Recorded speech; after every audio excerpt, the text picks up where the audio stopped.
Hi, Summer Hill. I have a book I really love that's very funny, and it's called Flora and Ulysses, and it's by Kate DiCamillo. And it's a girl and a squirrel, and it says The Illuminated Adventures. Now I'm gonna have to look closely to see what this says. Oh, John Newbery Medal. Newbery Medals I've told you about before. So the story of a really great kids book. Let's see what it says. Tell us exactly what it is. For the most distinguished contribution to American literature for children, awarded annually by the children's librarians. It's hard to read this in gold. A section of the American Library Association. Then Kate DiCamillo has her own sticker. National Ambassador for Young People's Literature, Kate DiCamillo. Stories Connect Us. Okay, this book is funny, and guess what? It has pictures. All my picture people. So, let's get ready. In the Tickum kitchen, late on a summer afternoon, a man, a lady reading a book of poetry. Tiny, tiny. Not sure if you can see it. And there's this humongous thing.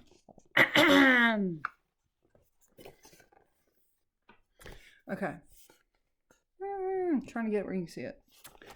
Happy birthday to you. What's this, Donald? This is your present. Birthday present.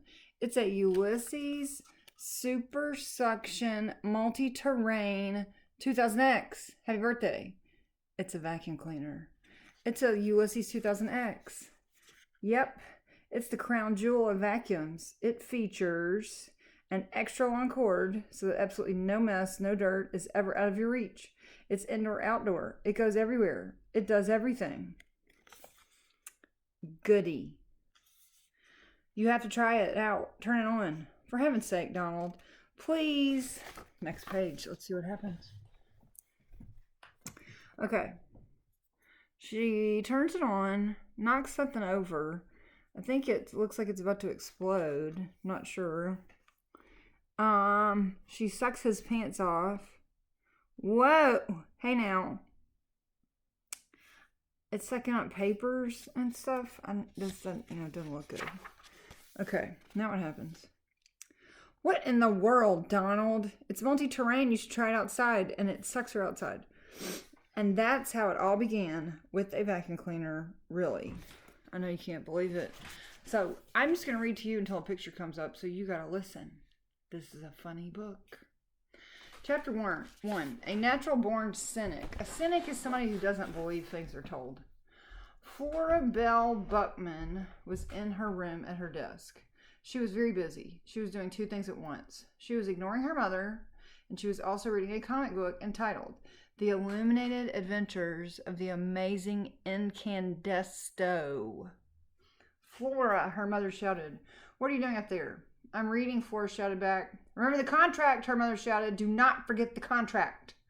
At the beginning of summer, in a moment of weakness, Flora had made the mistake of signing a contract that said she would, quotation marks, work to turn her face away from the idiotic hijinks of comics and toward the bright light of true literature. Those were the exact words, I tried to hold the book up for you, of the contract. They were her mother's words. Flora's mother was a writer. She was divorced and she wrote romance novels. Talk about idiotic hijinks. Flora hated romance novels. In fact, she hated romance. I hate romance, said Flora out loud to herself. She liked the way words sounded. She imagined them floating above her in a comic strip bubble. It was a comforting thing to have words hanging over her head, especially negative words about romance. I hate romance. Flora's mother had often accused Flora of being a natural-born cynic, someone who doesn't believe what people tell them. Flora suspected that this was true. She was a natural-born cynic who lived in defiance of contracts. Yep, thought Flora, that's me. She bent her head and went back to reading about the amazing incandesto. She was interrupted a few minutes later by a very loud noise. It sounded as if a jet plane had landed in the Tickum's backyard. What the heck, said Flora. She got up from her desk and looked out the window and saw Mrs. Tickum running around the backyard with a shiny, oversized vacuum cleaner. It looked like she was vacuuming the yard. That can't be, thought Flora. Who vacuums their yard? Actually, it didn't look like Mrs. Tickum knew what she was doing. It was more like the vacuum cleaner was in charge, and the vacuum cleaner seemed to be out of its mind, or its engine, or something. A few bolts shy of a load, said Flora out loud, and then she saw that Mrs. Tickum and the vacuum were headed directly for a squirrel. Hey now, said Flora. She banged on the window. Watch out, she shouted. You're going to vacuum up that squirrel. She said the words, and then she had a strange moment of seeing them hanging there over her head. You're going to vacuum up that squirrel. There's just no predicting what kind of sentences you might say, thought Flora. For instance, who would ever think you would say, you're going to vacuum up that squirrel? It didn't make any difference, though, what word she said. Flora was too far away. The vacuum cleaner was too loud. And also, clearly, it was bent on destruction. This malfeasance must be stopped, said Flora in a deep and superheroic voice. This malfeasance must be stopped was what the unassuming janitor, Alfred T. Slipper, always said before he was transformed into the mighty, amazing Incandesto and became a towering crime-fighting pillar of light. Unfortunately, Alfred T. Slipper wasn't present. A picture. What's happening? The vacuum cleaner is pulling Miss Tickum all over. Here's the squirrel. Here's Flora. Where was Incandesto when you needed him? Not that Flora really believed in superheroes, but still. She stood at the window and watched as the squirrel was vacuumed up. Poof! Thwomp!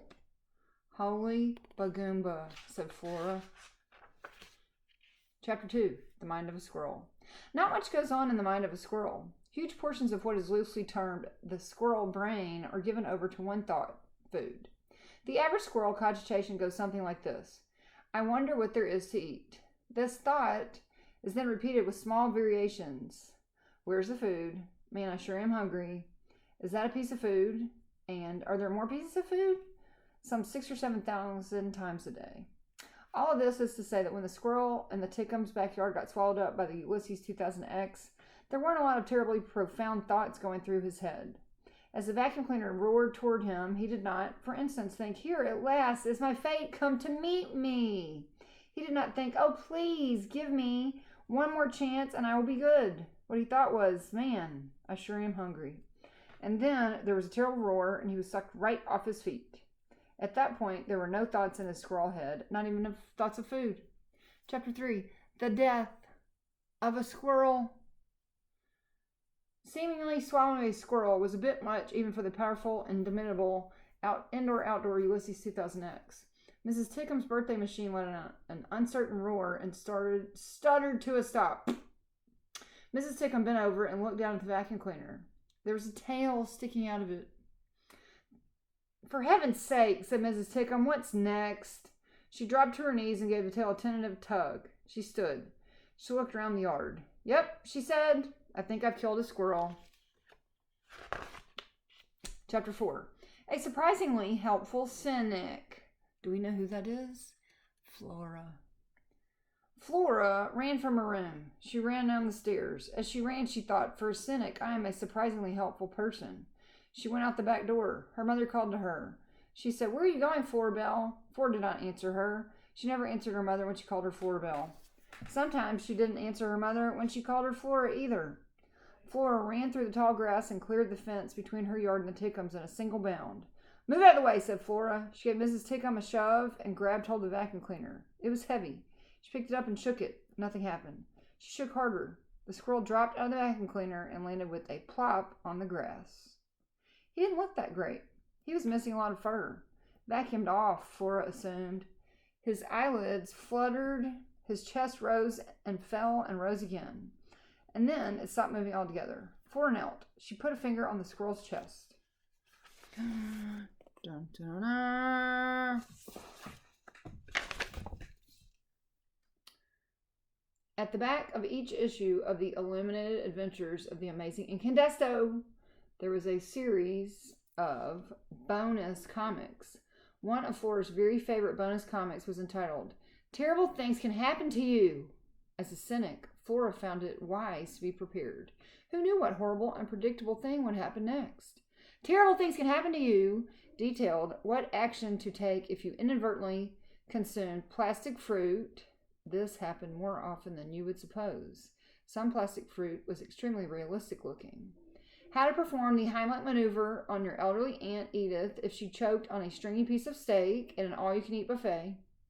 What to do if you were wearing a striped shirt and a swarm of locusts descended. Run, locusts eat stripes.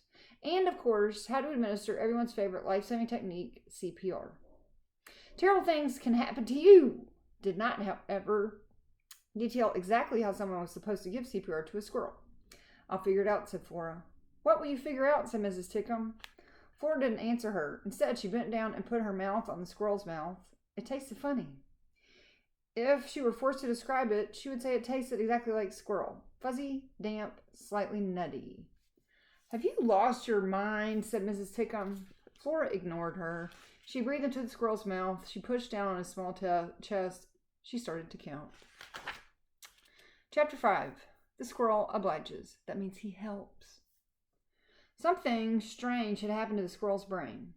Things had gone black, and then into this blank blackness there came a light, so beautiful, so bright, that the squirrel had to turn away. A voice spoke to him. What's that? Said the squirrel. The light shone brighter. The voice spoke again. Okay, said the squirrel. You bet. He wasn't sure what exactly he was agreeing to do, but it didn't matter. He was just so happy. He was floating in a great lake of light, and the voice was singing to him. Oh, it was wonderful. It was the best thing ever. And then there was a loud noise. The squirrel heard another voice. This voice was counting. The light receded. Breathe, the new voice shouted. The squirrel obliged, which means he helped. He took a deep, shuddering breath, and then another, and another. The squirrel returned. I kind of want to get to a certain part, but I'm not sure how far that certain part is. Oh, I think it's in about 2 pages. Chapter 6. In the event of a seizure. Well, he's breathing, said Mrs. Tickum.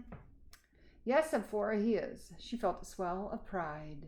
The squirrel rolled over onto his stomach. He raised his head. His eyes were glazed. For heaven's sake, said Mrs. Tickum, look at him. She chuckled quietly. She shook her head. And then she laughed out loud. She kept laughing. She laughed and laughed and laughed. She laughed so hard that she started to shake. Was she having some kind of fit?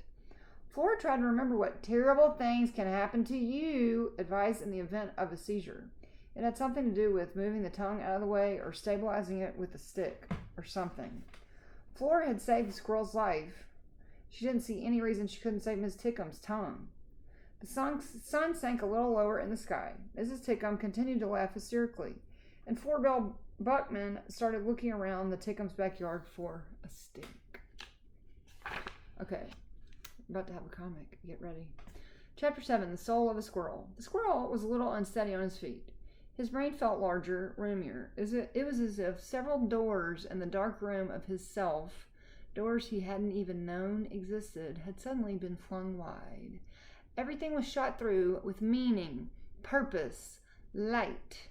However, the squirrel was still a squirrel, and he was hungry, very. Okay, I'm going to show you what's happening. So, in this one, here's the squirrel in the vacuum. Squirrel looking, squirrel sniffing, squirrel sniffs. Now, what happens on this page? Okay. Who can say what astonishments are hidden inside the most mundane being? Squirrel comes out. Now, what happens? I'm trying to see before I tell you. Oh, the squirrel's eating, and then look what he's picked up. The vacuum cleaner.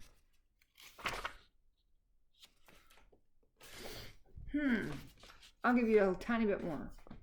Chapter 8, Helpful Information. Flora and Miss Tickum noticed at the same time.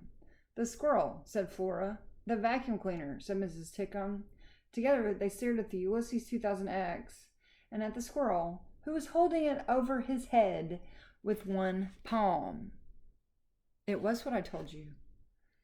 That can't be, said Mrs. Tickum. The squirrel shook the vacuum cleaner. That can't be, said Mrs. Tickum. You already said that, said Flora. I'm repeating myself. You're repeating yourself. Maybe I have a brain tumor, said Mrs. Tickum. It was certainly possible that Mrs. Tickum had a brain tumor. Flora knew from reading, terrible things can happen to you, that a surprising number of people were walking around... Lost my place. Walking around with tumors in their brains and didn't even know it. That was the thing about tragedy. It was just sitting there, keeping you company, waiting, and you had absolutely no idea. This was the kind of helpful information you could get from the comics if you paid attention. The other kind of information that you absorbed from the regular reading of the comics, most particularly from the regular reading of the Illuminated Adventures of the Amazing Incandesto, was that impossible things happened all the time. For instance, this might be the end. Superheroes were born of ridiculous and unlikely circumstances.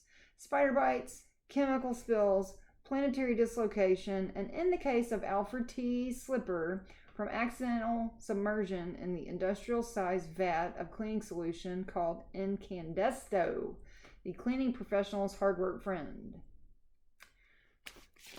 Now, when a squirrel who's about this big, this long, picks up a really heavy vacuum cleaner with one hand, we might have a superhero on our hands. So, our library has this book. I'm not sure why my computer got so dark. Our library has this book. Public library has it, I believe, digitally and paper. Check it out. It's great. Take care, Stoner Hill.